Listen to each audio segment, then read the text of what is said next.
Good afternoon, everyone. First of all, thanks to the Goa government for having us here and making this happen and putting this entire event together. Great stuff. So the basic difference is that you still, in IPOs, you just put your equity to the public and they buy shares and you raise money. In ICO, it happens the same way. The only difference is that in IPOs, you have a regulatory framework to see the progress, to see how things are going to work. In ICO, it doesn't work right now. ICO is going to be the new IPO. It's one of the best mechanisms for the startups right now to raise funds, for sure, where you don't have to literally go to hundreds of the VCs to evaluate your idea or project and get funded, but you really put your project to the public and have the audience evaluate it and put funds. Although in the ICO, the funds are right now are more focused on the crypto side, so you accept BTC, Ether, or whatever cryptocurrency you're going to accept. In terms of IPO, we just raise the fiat currencies. Now, the difference that we are still troubling is that there are so many ICOs that it's almost impossible for us to evaluate. And hence, the criticism is coming into play that, okay, ICOs can be the new IPO, but how? How it's going to work? How do we evaluate these things? How we evaluate projects? So that's one thing. Yes, it's going to be new ICO. A lot of ICOs are going to happening even in next few months. We are going to do an own ICO for exchange. A lot of projects are doing their ICOs to raise funds, not just for for money, but how to build the ecosystems. We call them tokens. Every platform would have its own token, which might be a utility or security, which we might talk a bit later in this time. But yes, ICO is going to be successful. It's just a matter of time how things get regulated, how the governments of different ecosystem and geographies are going to regulate it and make it more worthy for people to invest and invest smartly. Thanks, Vishal. Ivan, your initial thoughts? Yeah, thanks. Oleg, yeah. sorry. No worries. So do we just continue, right? Yeah, please do. Okay. Yeah. So yeah, my name is Oleg. I come from the Russian part of the world. Basically, we're a company called Crypto Bazaar.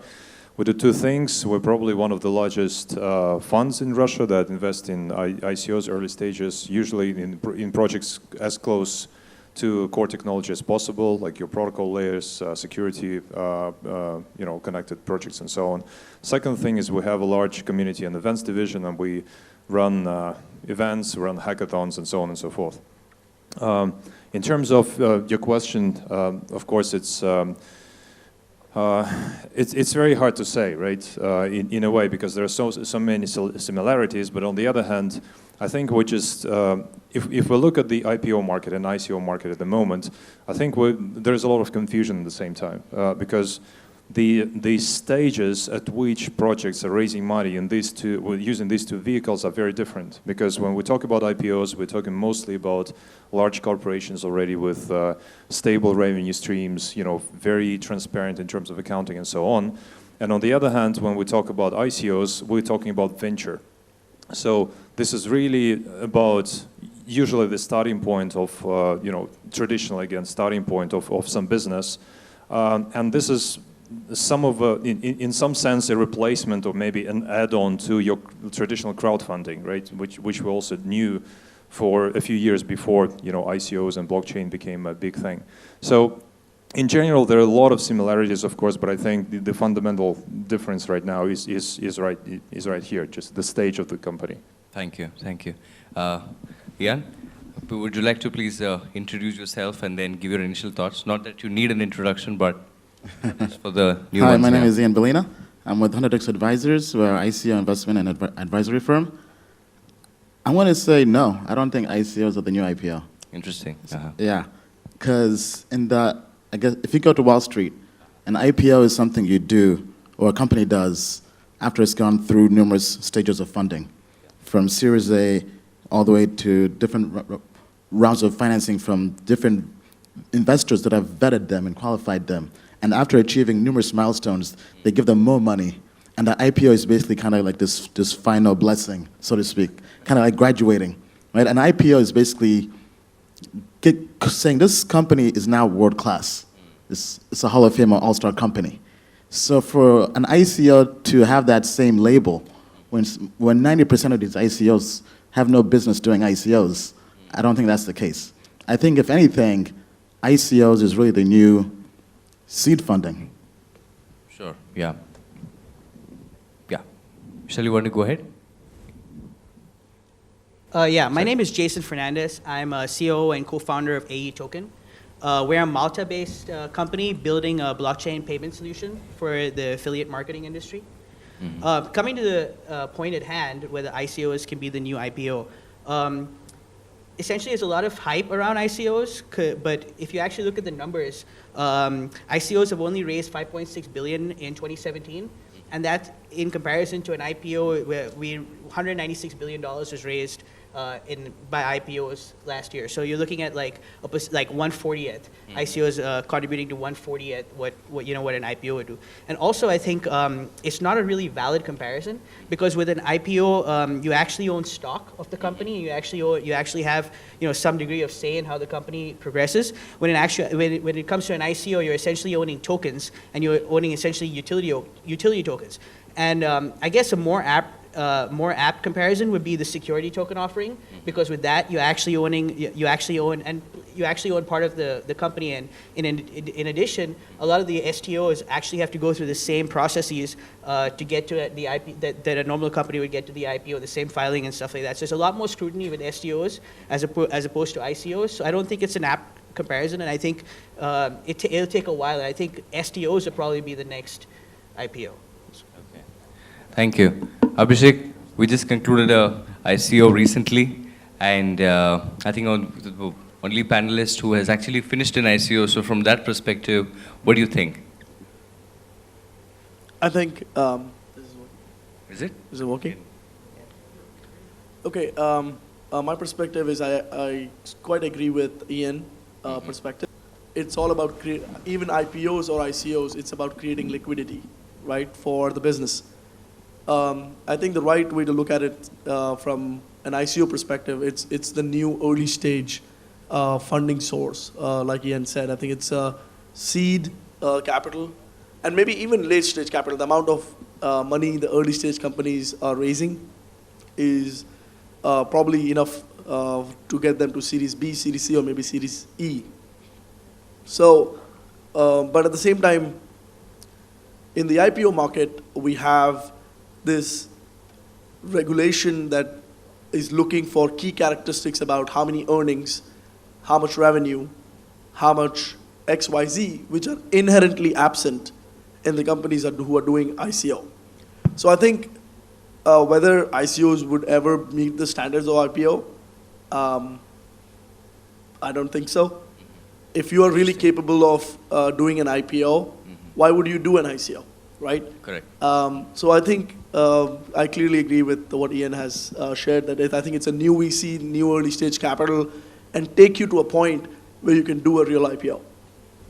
Thank you. Thanks for your initial thoughts. I think very interesting perspective, saying that it's not it can't replace an IPO, but more of a predecessor for an IPO. But what's interesting to note is that hitherto, all such seed funding opportunities, whether it's seed or Series A or Series B, were mostly available for funds, for institutions to invest, and not so much as a crowdfunding. But now that opportunity has been made available for the general public also to kind of get in, and hence get a chance to make exponential profits and so on. That's an interesting trend. So having said that, but if I may begin with you, Ian, you said some time before, and then you even said it today, is that 95% of all the token sales that they don't really have a use case for a blockchain, right? Yes. Right. So, and given that, and how do you look beyond a white paper, and how do you kind of look at an opportunity to invest? Can you throw some light on that? Yes. As an interesting project, yeah. For us, in terms of doing research on a project, the first thing we look for is there an actual product? Is a team, have they shipped code? Have they built something tangible? Or is this just an idea? So we check for something, either a testnet, a mainnet, an alpha or beta of the product, to make sure that the team can actually execute on the idea, and they're just trying to raise money for a research project, right? So, because I think most people lose money in ICO investing by investing in research projects. The next thing we look for is the team. Is the team competent? Is the team well-known? Do they come from credible backgrounds? Or are they just random people from a small company in the middle of nowhere asking for $40 million? Why do they deserve $40 million? Right? So imagine you're Google, And would you hire this employee? That's kind of the mindset we have.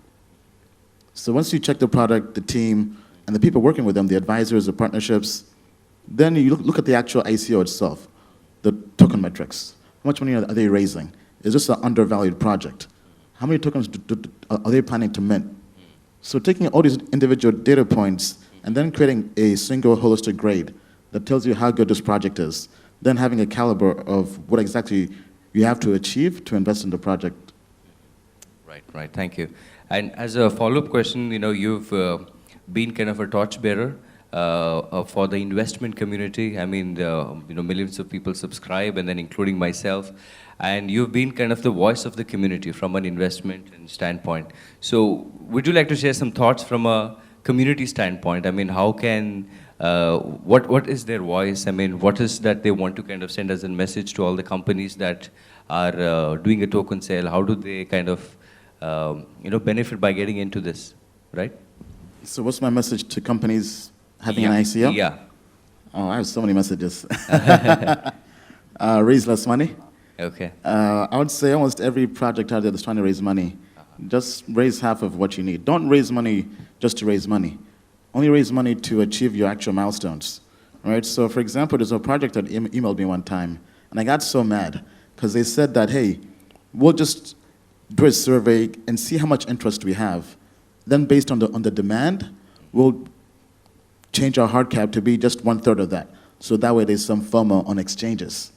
And as a person who goes through so many ICOs every single week, I just found that so disrespectful to investors. Because how do you not know how much money you need to achieve your milestones? Are your milestones based on just a survey on what the sentiment is on a weekly basis with investors? So I don't think ICOs should do that. Actually, you sit down with your business, right? Typically, they call this a business plan, right? And you have some financials, right? And as opposed to, kind of going back to what Abi was saying, as opposed to maybe having a Series A or Series B, maybe the ICO is that bridge that kind of gets you through maybe not being able to meet the standards of a typical VC for a particular stage of financing, right? So would you go to a VC and ask for $40 million with just an idea? Especially if you have no background or history? Maybe if you already had a prior exit with a PayPal or Google or whatever, maybe somebody will back you blindly because you're already proven, right? But if you're just somebody brand new doing an ICO, you have to think about all this while having the ICO. Yeah. Great.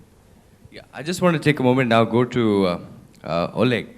Oleg, I mean, you had a very, very successful fund, and I want you to throw some light on what happens before an ICO. We just directly got to an ICO, but throw some light on the pre-sale. I mean, like what Ian said, people must be coming to you with ideas and concepts for asking for an investment, and then I want your perspective on how do you evaluate those projects and how do you see, how do you identify a winner, basically?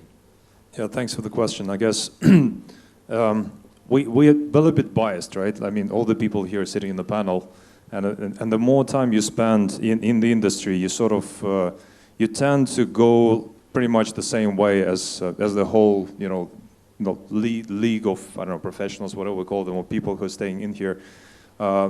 We're trying to click together, we're trying to look into the same things and pretty much, use the same measurement techniques this way or another. So it's a good and a bad thing, of course, but it doesn't mean that the whole industry actually lives this way. So one of the things that I wanted to say that there are funds like ourselves, there's funds that are, much bigger, much more successful than ourselves all over the place. There is a tendency right now that more, funds are mostly focusing on infrastructure projects like the blockchain, the protocols, the maybe sometimes exchanges or something like that, and all the rest being a little bit undervalued because there is this feeling that most of the business applications on blockchain would actually mostly resemble, some form of a loyalty program in the business, really. And then you ask yourself a question: do they really need, like a blockchain there for the loyalty program or not? I think there was a research saying that it was about, I think 70 to 80% of all the ICOs that have been launched with business case applications, this is all about loyalty, programs this way or another. And it's not good or bad. It's just that's the way it is, right? And Now, can investors make money on that? Yes. It's like when you look into some other fields that are not related to blockchain, right? There's so many investors. There are some individuals, there's angel investors, there's guys who specialize in real estate and so on and so forth. So here you find the same. So you have the guys who spend most of the time in the blockchain industry. So they would tend to stick to the to the core technology as close as possible. And these are of course, the most, the sweetest spots, right? The sweetest deals, and they're hard to get. But then there's tons of other small projects that you can find within your community. I mean, one of very strange examples that we had last year in Russia actually is a company called Sandcoin. I don't know if you probably heard of it or not. It's an absurd example, right? But what the guy said is that, okay, and he was very open. So he says, I own a quarry, outside of Moscow. Here's my papers, I really own them. So I have like 100% of sand there. And by the way, for like 2-3 years, I'm actually selling it, on wholesale. So right now I want to dig it and sell it. So, but I can't do it now because I need equipment and so on and so forth. So if I only had the sand and sell it now, the cubic meter would cost, around like $5 or something. So what I'm doing now is I'm pre-selling these cubic meters to you for a price of 90 cents. And then, as I develop my project, basically this amount of cubic meters, which are tied into the sand coin, the token itself, would appreciate. And I mean, it was funny, but the guy rose, I don't know how many, like $2 or $3 million, which in like traditional approach, sitting in Moscow, he would never even come close to this amount of money. And everybody made money. So, I mean, and the project is flying, investors are happy, and I mean, so in this case, we're a little bit biased, like I said, with us as funds, so we're trying to get closer to technology because that's where we see all the, the highest returns and so on and so forth. But then there are some business applications in crowdfunding, right, where blockchain is being used to raise capital for traditional businesses, and it brings returns as well. Sure. Thank you. So a lot of people are making money, a lot of projects who don't really need a use case for a blockchain are also trying to raise a lot of money. That's what Ian mentioned. But having said that, anyone who's come across ICO, we can't ignore the fact and we can't ignore the entire stigma around it, around all the scams and, people kind of, the projects that raised money and don't exist anymore and so on. So I'd like to come to you, Jason, on that. I mean, your startup also kind of addresses kind of a model where you address payments between people, which is based on an escrow model, right? Do you think that kind of a format can be extended also to an ICO where you hold the tokens and then you release it to the founders after they reach a certain milestone and so on? Yeah, I mean, to some extent, that's already being done, right? So a lot of ICOs, when their founders will have locked-in tokens, where their tokens aren't really, they can't really use it. There's actually a lot of there's a few platforms where you have to, a founder has to go through several basically benchmarks before funds are released. So that's another way of doing it, of course. One of the things I think we've spoken about a lot over here is crowdfunding, and ICO is like sort of this crowdfunding. But I think what's happening right now in the industry is that the vast majority of funds are not raised. Well, let's not say the vast majority, but a large portion of the funds are actually raised from private sales, like way before you actually even get to the public sales. So a lot of, like at least in our case, a lot of our investors are actually institutional investors. So we have like venture capitalists, venture capital companies, firms, et cetera. Those are the ones that are actually investing in a lot of these ICOs. So a lot of the dumb money that was in this industry has long since gone. Like if you look at the coin market cap, it's shrunk. And that's because a lot of the coins that didn't deserve to be there have gone to zero.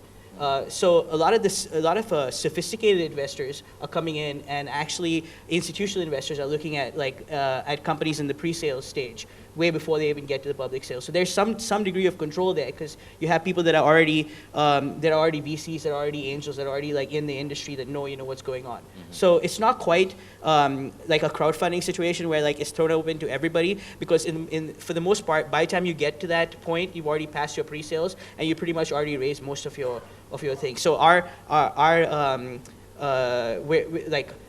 if we are able to raise, let's say, twice of our minimum, that would be a good place to go to an ICO after that. So a lot of companies are doing it that way.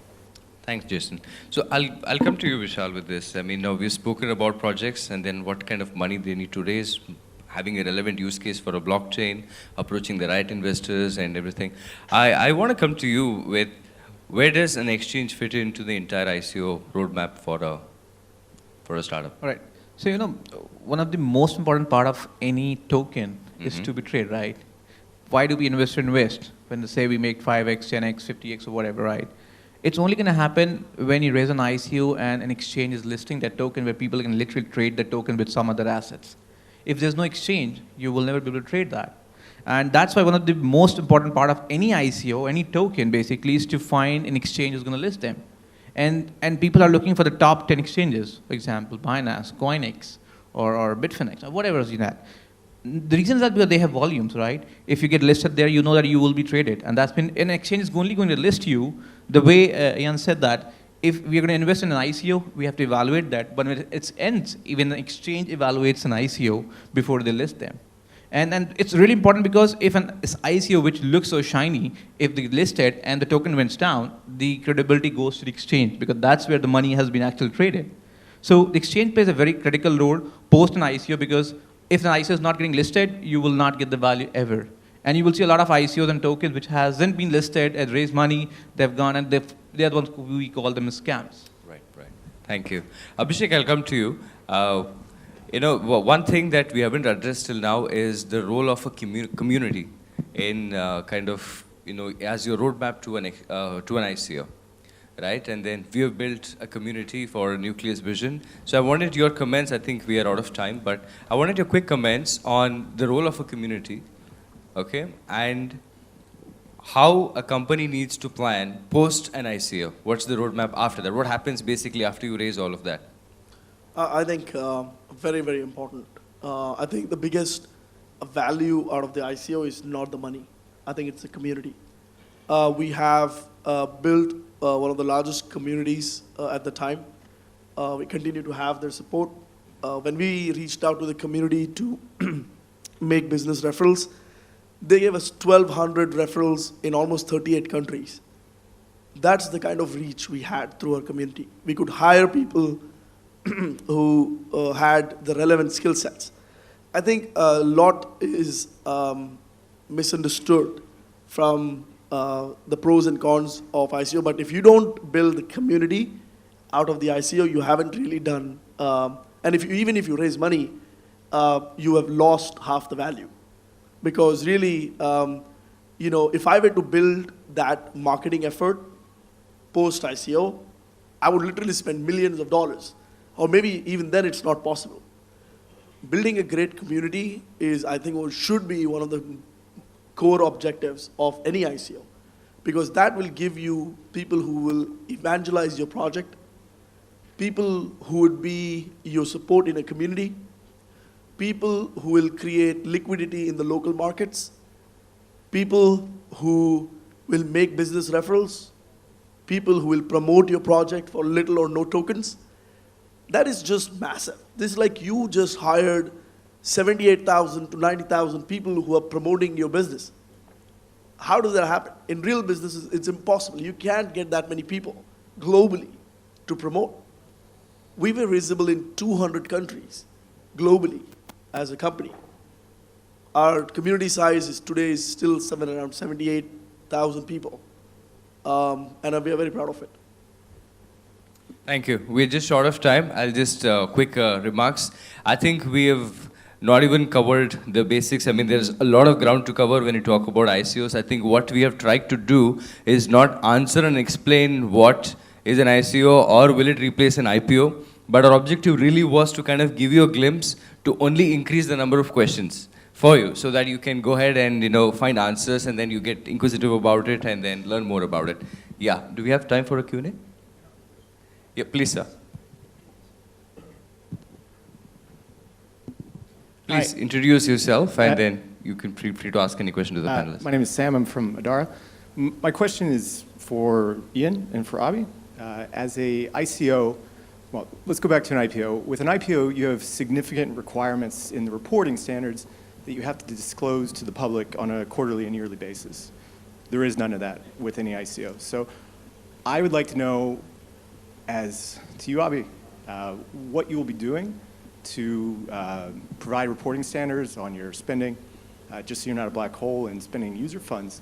And Ian, what you would like to see from ICOs in their reporting standards.